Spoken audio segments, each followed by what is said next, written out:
none nashiraho digitalisation sizo ariko ndagwanya corruption. Nibaza yuko simaka dushiremo byabi kuko twari dufite brigade anti corruption,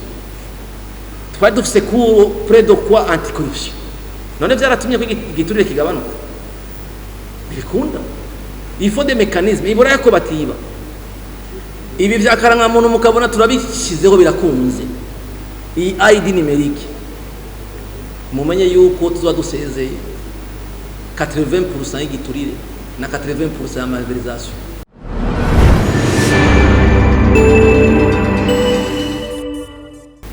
Kuko gushika no munsi abantu turiha ntituzi ko turiha abantu bukuri cyangwa atarabukuri. C'est valable muri ARB ngo acyunze chantier, muri Oboha c'est la même chose, bazana liste ngo duha amafaranga tuje kuriha abantu babazamu. Muri education bajya bazamu bacunga ku mashuri turunga gute amafaranga ntituzi ko bariho cyangwa batariho. Mugamba ati post kuko tubavuze ngo ni kuri Bujumbura ari na hamwe poste idahari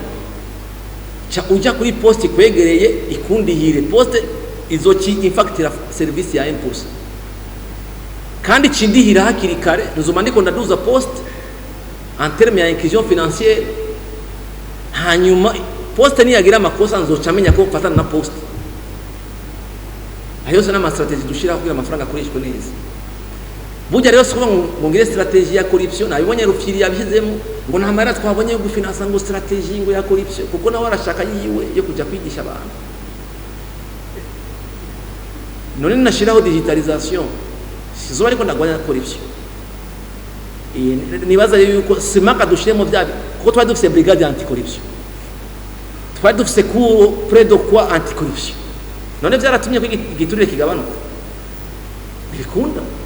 Il faut des mécanismes ibura yako batiba ibi byakaranga muntu mukabona turabishizeho birakunze. Iyi ID numérique mumenye yuko tuzoba dusezeye 80% y'igiturire na 80% ya malversation. Kuko uzoswapinga ikarate tout simplement menye yuko naka bamuvuye kwa kangaye ngo mangaka ko exemple son excellence yagiye muri Burunga ku bitaro bamubwira yuko on a césarisé 17 femmes, yabivugiye muri forum des femmes. Kiyagenda ari maze iminsi nciyenga ndabivuze abantu barakoma induru mu marezo sociaux yuko numva umugambi iko ngiriki nabane karabaye noneho nije nacitse umwasi. Mugabo numvise ko kizigenza yonyine yigiriye mu bitaro bakamuzanya fakra ahantu mwikaye abagore 17 bagira cesarienne. Yabaga ati munyereka aba bagore babaye cesarize akabagura. Navuze ni byawe ndiko ndavuga koko nivyo reka rero tubandanye. Ijya ID mukabonera bonetse nabya bifumbire tuzosubira gushwana n'umuntu. Nibaza reko tuzogikoresha. Yavuze ikibazo cya mini imprimere muri communication cyane cyane muri publication et presse nibo bayisavye bavuga ati uwemprimate muri hamara menshi muyiduhaye bizoca bigabana. Mugabo lide mwazanye kubera iki tutoranforsa l'imprimeur existant kandi abifisemo uburambe kuko bo barasohora misi yose. Icyo bavuga ni ikihe murabona Ronovo ko tuyironka misi yose inyuma page zitatu za nyuma ziriko ma publicity ajya amafaranga nayo bakora ajya muri compte général du trésor ni menshi cyane. Nk'ubu dernièrement on a nivelé presque 5 milliards y'ama publicité gusa yaciye muri Ronovo kuko bose niho bashiramo ma appel d'offre bashiramo byose nukuri amafaranga barayinjiza. Rero kuyishiramo bari ko muyinjiza reka tubahe l'outil ba permettre gusohora. Mugabo l'idée yazanye honorable Louis mbona yuko ari nziza cyane ko twoza bakaza kuvyiga nyine bazobikoresha tusa byoba byiza turamforsheje kujya tubaha konkuru ko naho ndasohora konkuru ngaha na exit konkuru na exit bisohora RPP kubera iki tutobaha nibi bya press yashaka gushiramo tuba tuko turaduza ama capacité yabo. Nk'ubu ino saha tuvugana bari bafise marché ya UNICEF mugabo bari babuza amafaranga. On a été obligé yuko wajya gusaba amafaranga muri banki leta irabakuvura. Twaba twe n'amahera tubaha ni mugende mufate amahera ko bazanye kontra bati ngiyi kontra turifise ya UNICEF none mutubuzi konti ducike ko UNICEF yaronse yaduhaye marché ko imprimira ibitabo ko nabona ko ari ibintu biza kuduza twaba ni mugende mufate deni leta irafashe responsibility kuko twobitsa ko aya mafaranga baronka atasubira guca muri leta. Nibaze ko ni ikintu yavuze cya imprimerie yoje hariya c'est ko yavuze ikintu qui très important izoja mu nzu bapanze kuko uravye installer ugashaha amatara byose ainsi de suite. On n'avait pas réfléchi à ça, mugani baza yuko c'est une observation très pertinente twokorera. Honorable Denise Ndadaye yavuze ikintu kijanye no kwemvisa ama machine yo kurima. Uherukana kinga mvuga ni ari ama initiative barakugwa. Nibaza yuko ari cyumuro cyiza mugabo gisaba yuko twemvisa kuki tuzoziha abandi. Ese ni leta izobikora abantu bakaziha buke buke. Ese ni leta izogira, donc nibaza yuko twojya muri yo sense tukavyumvira. Ese ni leta izogura ama tracteur yashire ku commune weekend aze gukota akose igaruke hahandi nyene ni na ma reflexion munategezwa kugira ibintu nk'ivyo. Ko nko muri ministere ya infrastructure mwabonye ko bashyizemo kugura ama tractopelle bashyizemo iki bavuze ko tugiye kuronka ama chantier menshi cyane ruguru. Abatwara obuhana ARB ni bogura ama machine uzoza gukora aya masoko akotere ijya agence de location ni matériel baze gukotera au niveau provincial. Icya kabiri bavuze na son excellence yakivuze ati none ko tubona abakeneye bose gravier tukaba dufise imisozi nitubafata iyo misozi tukazana amakonkaseri akagira ama gravier hama bakaza baraza kugura gravier muri leta. Ibyo byose ni ibintu twagiye turiyumvira nibaza ko vyofasha.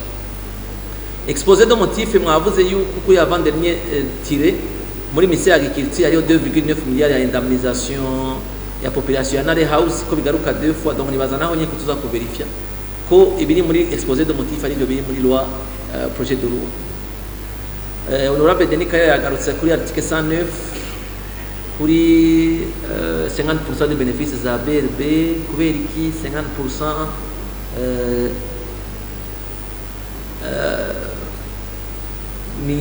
nibaza ko nakishuye. Hanyuma ikindi mwavuze ki article 57 ku miduga ku ba SP n'abandi ati kubera ko umushikiranganje agira imiduga ibiri. Oya aha twari ko turavuga d'abord twari twifuza kuraba yuko bose bajya muri kategori imwe y'umuduga ijya effectif na kareba fisumwe hama umushikiranganje cyangwa nibaza ko hariho ibindi bijanye na poste ariko niko no bivuga sino sinibaza ko abashikiranganje bose bafise ibiri. Irashobora kuba ari privilege kuri bamwe abandi ko rero n'ahandi babura no bagiramo ko rusanga byagenze sino ku by'imiduga ibiri kubashikiranganye nibaza yuko atari decision cyane ari muri reglement nibaza ko bibana na ministère ngene biri doté ahantu ko ma ministère yose usanga dafise uburyo bungana. Allocation yo kubaka muri ministère ya finance sinagi kibonye neza iyo allocation mwavuze kibazo mwavuze ngo allocation yo kubaka muri ministère ya finance sinakibonye neza ico mwashatse kubaza sinzi yuko yo umucyo kugira tucishuye twamaze kubitahura neza.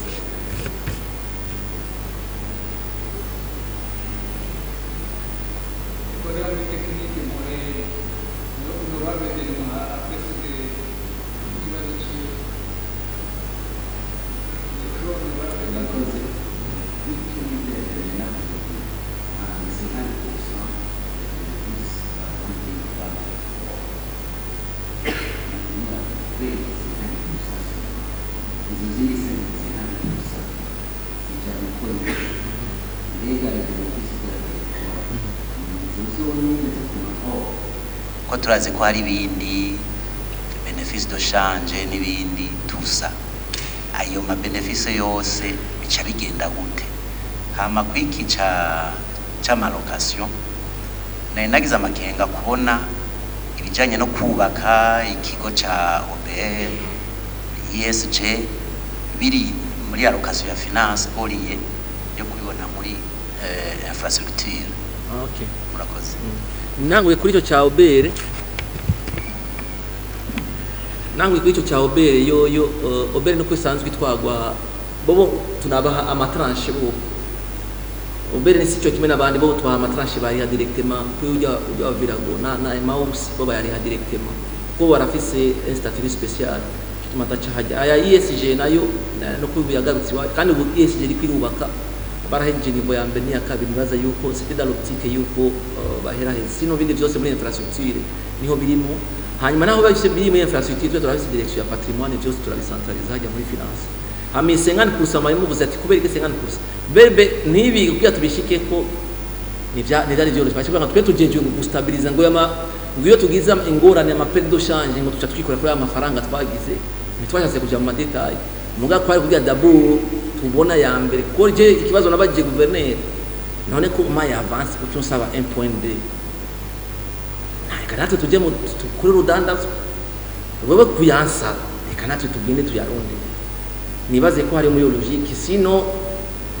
bobo argument bazana nuko iyo habaye ingorane ariyo bikora ko kugira bazi gustabiliza marché cyane nico bavuze hanyuma mu gutegura budget le plan comptable ko yohinduka burya le plan comptable national ijya dukoresha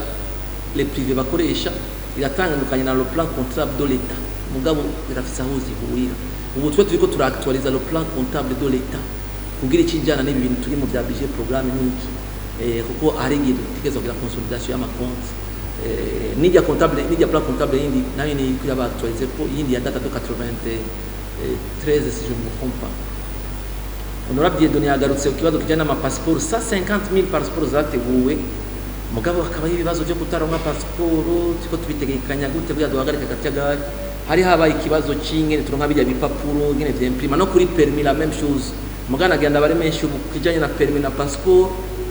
kuko urazi nko muri passport ngaha baringiza amahera menshi andovize ku maviza n'ibiki ubu ama service yose yingiza amafaranga mutu yakiza kwingufu kugira ronke priority mwo baronse priority yo kuzana 300,000 carte za permis ubu ziriko ziraza no kuri permis la même chose nibi two turagira bya resident étranger kuko ni ibintu biduha amafaranga facilement mwabonye ko twashizemo carte de résidence pour étranger igirihwa mu madolari aho kuri hope hari ibihumbi bishika mu 8 by'abakongomani muri nondwe tutangura bategerezwa kuza ngaha muri pafe bose tubane dushire mu ngiro rya tegeko tuzoza kubaha amakarte muga twamaze kubasansuma kandi bamaze kuriyo ugiye kuri lumière c'est la même chose aha bitemberera badafite ibyo bintu byose kandi na kesho za sécurité zica zitworohera tuba tuzi abinjira n'abasohoka ubu rero kubijyana na permis na passeport niki amakarte ona commande nyinshi kandi twaratanze uburyo n'ingufu ziko zashaka kugira bishuye gushika hakiri nibaza yuko atabujagari buzosubira kuba burya iyo le produit bayera ni ikitera ama speculation zikwiye na umuntu asubira gutonda hajya gusa twaragize rero nagenda kivuge ngaha cyage bya bintu bya service byaje twahaye ama passport abantu benshi biyita ko arabarundi atari abarundi kubera possibilité twari dufise yo kuja muri Serbie avec le passeport burundais ni hajya byarateye navyo nyene serancher burya ari aba étranger benshi cyane bisaba yuko twokwisubira ko natwe nyene abo duha impapuro ibyatumye ibya bipapuro zya mapuro zihera niko tutashaka kubivugisha ukuri nk'ubu twokumva handi hantu twoja dukoresha passport y'u Burundi cyaba pression kandi ngaho kuko umukongomani wewe utanga miliyoni 2 yigira muri Serbie gashika mu Birigi serien ubu aya madesa atrani uza kuzana wewe baza kuraba mu nyuma wewe yamaze guheza kuko ayironka mu munsi umwe nibaze rero yuko ivyo twogira abakozi bavuye mu makomine ya kera batarahembwa kubera ministeri ya finance yanse na finance yaragowe n'ukuri none finance ni itegura imishahara ni ministère sectoriel ijya muri fonction publique twe turaba payeur gusa nukuri moza muratuvugira honorable Dieudonné ko turazi yuko twe turi ku matake menshi n'abantu babifuza kudushikana mugabo ico ikinde menshi ni verset muri bibiri ukwizigama ihanga ni kwizigama umuntu niko muri yo buhanditse ukwizigama ihanga ni kwizigama umuntu aka kazi nkora nta nyungu personnel ndondera umuntu azogerageza ngo kunshikanayo ntibizokunda iyo ndabivuga atabyo gucisha ku ruhande no se opportunity nyine ndabivuga namba ari umuntu akora kunshikanayo ariko agwana n'Imana yo mwijuru ibi ni binyoma rero vyambaye ubusa. Barigeze kumbwira nguyu umugenzanje tukikume muri best tukikume presidence honorable people ndagacishemo chise muri best chaque mois bazana retenir la source ya 14 miliyari zirenga. Son excellence cyaravuga ati none na liste yabo bantu bagiriye amaroteni turaba abo bantu cyari kirinye kimwe ngo rungika muri BCB rungika muri banko hose nabisanzeho jewe je nashizeho itariki 18 z'ukwa 12 2023 ukwezi kwa mbere nabishikiyemo ari instruction yo mukuru w'igihugu nja kuyishira mu ngiro bamaze 2 mois yari yaransewe nyati batazanye detail reka amabanki yose cyarakomye ndurunguru mvangu ngungu twara best ngo ari ishengo amabanki gira hombe ngo nitugiye abantu ma découvert nguyo epipode yaje kumbya ati wowe utaravye neza bazoguturira mu ipine ni kubera iki ni wazibiye amabanki yose ageragira ikibazo ni jewe jidafise ingufu zo guhagarika ivyo bintu. Rero iyo kampanye ya diabolisation ihagarare nta kindi kintu ndondera jewe atari gushira mu ngiro uno mugambi wo gusa kunagura ubutunzi butuma dusubira kugira isura nziza. Nibaronderere muri fonction publique nibarondere mu ministère sectoriel est-ce que amadosiye yawe arakwiye finance kwitaja kuraba ivy'amarukitema ikiyo nibaze ko atari ibintu byiza cyane. Hanyuma ari gihe twicara ahantu hamwe tukibaza none twe dufise ikosa iriye mu bintu turiko turakora ko je navuye ngaha hirya y'ejo saa 11 yo mu gitondo nazindukiye muri conseil des ministres nkaza nkarara ngaha umuryango barahevye 6h du matin nzindukiye Gitega muri hariya mu vyaba byo ikinyama byo kuvuga émission publique plutôt ko umuntu atakijya n'ibyo kujya umanuka umutima uri kuratera ahantu hose aho ko mudushigikira no ko mudushika nayo kwe nukuri tuza turaraba ibintu tuvuga yuko tutarondera gusa nitugwa mu mutego w'abantu turiko turakura muri zone de confort yiwabo nimugwa mu mutego y'abantu dukura ku masahani bajya bonyine badashaka dusangira ifo ko dusangira nama nabivuga misi yose yuko abarundi twose rimwe oya ifo ko twonka yose ari abantu bisigiye yiwabo babonka bonyine.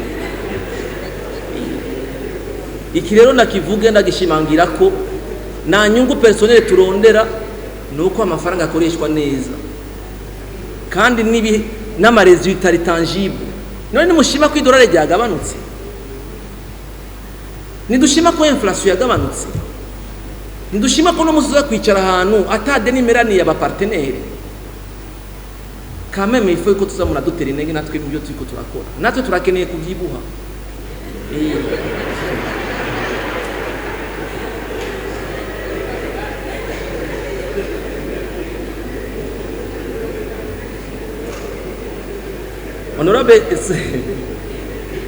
Honorable Suguru yatanze proposition nyene obereye korana na Tanzania kubijanye n'amakori ingene bigenda aratanga na proposition ijanye nuko fraude yogabanuka ku mipaka. Nibaza ko ibintu turajya mu byo gukorera duhanahana amakuru bizofasha cyane. Ibi bya commerce electronique murabona yuko biri mu karere byo dufasha cyane. Aha dupataje ama information abari hariya ikobero n'abari Tanzania bose biraza kuzodufasha. Hanyuma yuko turi trop ambitieux muri icyo kintu nukuri ni turi trop ambitieux nukuri nitwashira ingufu zose mu gutoza amakori obere itaraza twari kuri mwendo 500 miliyari kuri no saa tuvugana twari dufise mu matura miliyari tuzotoza kuri next exercice aracari utugorane mugato tugeze ku matura miliyari kandi turabona ko bigenda biduga. Haracari ibisata byinshi bitaratozwa tubigiyemo bizozana amafaranga dushoye gufinansa ekonomi yacu. Hama tuce tuzana amakomine aho yaratoza moraneri inkuru abantu bo muri komine nahangwa tuvukana ni none dufashe amabuye dufise hajya haruguru kwikariye tugafata imisenyi dukura hariya tugashiraho utumashini bajya bagira twobura amahera yo kwasiga isagara ntibikunda imisenyi amabuye amasoko ibiki byose hariyo byinshi tuza kusaba muri leta twokwikorera twe twenyene ibi rero byose niko tuduza amafaranga leta itoza honorable deuxième vice yabagiye ikibazo kijanye n'ibikorwa byo kubaka uruzi rwa Gasenyi ati ni kiye mwizero twobaha ko byakozwe kijya gihe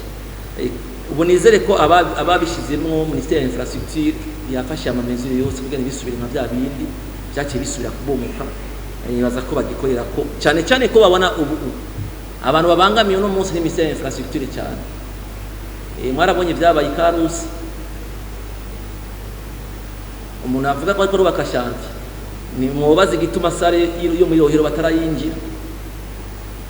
bijyanye n'icyo berabizi ku mutwe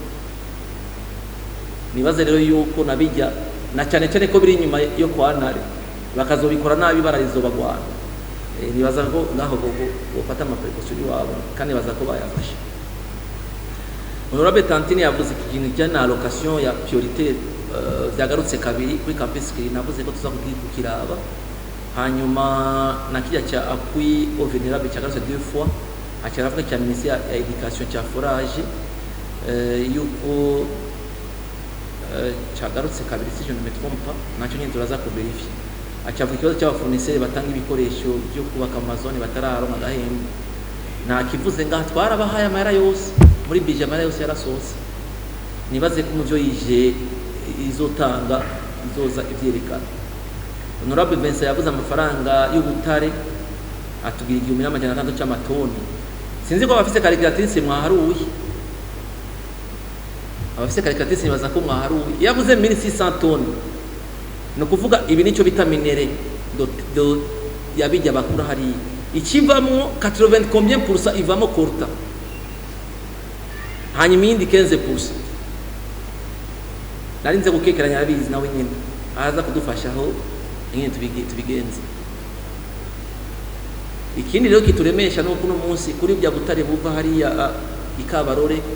muri Komebu turi muri negotiation y'uko tugira contrat charge mu kurindira yuko konti ihera ku munsi baraduha ubutare kugira ne basubiye kutuha ibiharuro bitari byo Nora ipopode yavuze ikibazo kijanye nuko abanyabunga baja muri cagi muri ya exposition ya Juakali yuko bokwitwarika gute nibaza yuko kitwo gifata tukazokikorera ko tukabaza abari muri ministère ya EAC ingene gitunganijwe ko sino tanga inyishu atacho nakoreye ko Honorable Salvatore mbega twarasubiriye ibyategeko bavuga yuko duhagarika ry'amasosiyete akora ubusara bwayo n'izindi zose ati birimo donc ari iminyanyuro yakozwe yari yayivuze yuko ari kubihagarika nibaza ko twe tuzoyishira mu biro ko izoza ko nicyo duhamagariwe icyaguseko mwakivuze kijyana bene gihugu kimaze iminsi kivugwa cyane yo kwagira ama etude kugira barabe nyine ubuzima bw'abene gihugu bugize niho fata ingingo kugira abanyagihugu bashoboye gukingwa bubatse ibyashemine nibaza ko ari proposition nziza ko abandi bavuga ati swat abene gihugu barimuka swat guseko yimuke mugaye proposition mwatanze yuko bakora shemine aho ko bisanzara mu kirere babikanaliza abahinga basuma nibaza yuko ubikora mu cyane musaba ko twahagendera none ko twashyizeho ijya tax ya 0,5 kuba decrete bose nizere ko nzoyabona ahantu yegeranije ry'amafond yo kugira tubya vy'intebe de suite nibaza ko nayo iyo ide yoba nziza kugira les fonds icyo zabaye crazy abari cyo zikora amélioration y'amakuru kujya digitalisation niki navuze digitalisation yakorwa muri bya titre foncier bya ID ibi by'amamande routiere n'ibikini by'amadijation menshi yakora kugwa kugira dushobore kubikora gusa abasigaye yuko abazobikoresha bavyadopta nk'ubu birababaje no kumva nk'umuntu mvuge ibi bavuga yuko ngo twe tujya muri byose murabona yuko ibi cya titre foncier cyari kimaze 2 ans amahera ajya muri budget muga tutabona amara yinjiye mugabo ko twabonye ko gishobora kuduha amafaranga kandi n'abantu bakaronka amatiti ari security twace tuba obligé kuca tuzobijamo duciyemo na ministre wa justice. Twe twabona ingorane d'abord yuko tuza ngaha tukishuzwa amakuru, hanyuma tukaba twashyize amafaranga kuri linye kugira babikore. Hama muri titre foncier nubu ubarabivuga ati bijya n'ibizokunda ukabibigwa n'umuntu wo muri titre foncier, ni ukuvuga naho waje kubimwempoza nabyo ashaka, kuko byatuma abantu bamurondera kugira mufashe ibi ainsi de suite. Wenye niyo ibyo mutangwe n'ibizokunda mugabo no munsi y'aba mamiliyari bitiko turingiza hajya uburo tegezwa kureponda kugira bene igihugu baronke ya titre. Rero mu kwe wa mbere ni le 23 septembre niyo twihaye comme deadline, kuko wa mbere yatangiye kuriha le 23 mars.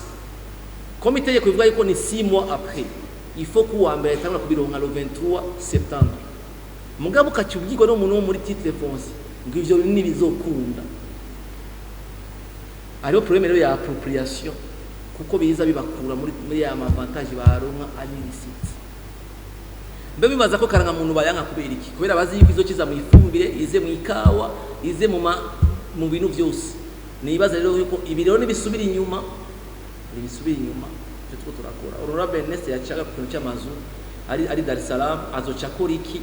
Burya amazu ya leta nibaza ko atazobura icyo azokora, gusa nuko mwabivuze, kuko yakivuze kuko capitale politique ni Dodoma, bari ko bobija bose ko baza nuko natwe gihe hazogera igihe tubobija abantu kuza kubaka Igitega.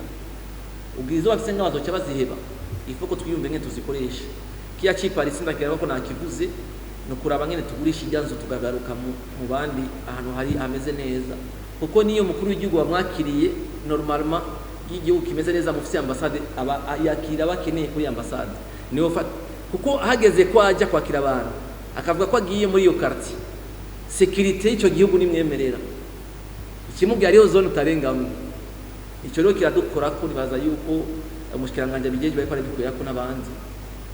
nzodufatana. Honorable Louis yasubiye kuvuga cya Sokabu de 43 baragihinyanywe na anticipe ndakivuga mugaje ibwanye nashaka ko Sokabu igumamo kuko ngende umukiriya ngenda aho mfite inyungu, kuko nta kindi ndondera ko atareyo shira mu mufuko,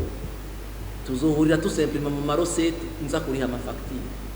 Honorable Sylvestre yavuze ikintu cya titre, nabonye yafashe umwanya no kuri yazisomye zi article, aravuga ko ari nyinshi ko zitategezwa kurenga 10, ko buzirenga 46, ko zikora ku bugingo bwa donc kuri droit de l'homme. Burya tugenda kuraba ibintu bikora kuri droit de l'homme ni byinshi. None mbona ko bima avantage,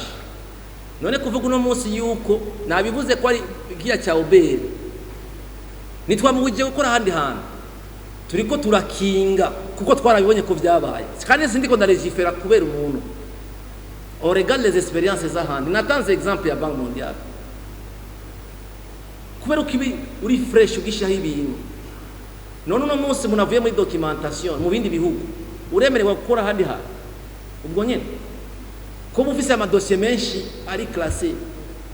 Ahajye sinemereranya namwe biko ari droit de l'homme twarenze kwiga. Hanyuma byo kuvuga yuko ama article 240 243 amadérogation sur les articles itegezwa kuri tuba dans la loi sur les procédures, l'activité de révision des 3 textes fiscaux il est inévitable. Alors test ya mbere sur TVA, yindi sur l'impôt sur le revenu, yindi sur les procédures biri prévu muri exercice 26-27 ajya amategeko twagiye turaderuja ari prévu muri exercice. Mugamo kurindira yuko ndonga amategeko mashasha mbandiha ubwo iyo derogation kuko iza impermeta kuduza no kukinga ngene amafaranga akoresha. Nous sommes conscients iyo préoccupation mwavuze yo kudezangurja la loi des finances, tuzobikora mugabo mudupermete uno mwaka hanyuma tuzosha tuvyishura hariya. Icyo nicyo nosaba ubaha abashinga amateka yuko twogikorera kuko birasaba umwanya kugitegura ihinduka. Nama loi yose yavuze si kintu mindura ubwo nyine, mugabo la loi des finances ni kintu mindura d'une année à une autre. Sinibaza rero ko twayikoresha umwaka umwe ubuzima buzoca bahagarara mu gihugu cy'u Burundi. Iyo dufishira ama ordonnance burya nafise ingufu cyo kimwe ni na loi des finances. Nibaza yuko mutwemera tukabikora. mwavuze n'icyama assurance ijya article 242 bijya by'ama assurance donc la loi nayo nyene ari ni loi itegeza gusubira ama assurance. Hanyuma pour terminer, on n'est pas en train de légiférer par rapport y'umuntu umwe canke babiri. Ça c'est un constat. Kandi turabona yuko biza guhungabanya iby'ubutunzi bw'igihugu. Rero mu kurangizanya n'iteka nashaka nsabe yuko iyi derogation muyiduha kuri no mwaka surtout ko tubemereye yuko ayo mategeko azosubirwamo, surtout kandi ko tubona yuko aza gutuma amafaranga dukeneye gukoresha no gukinga biza bitanga umusaruro.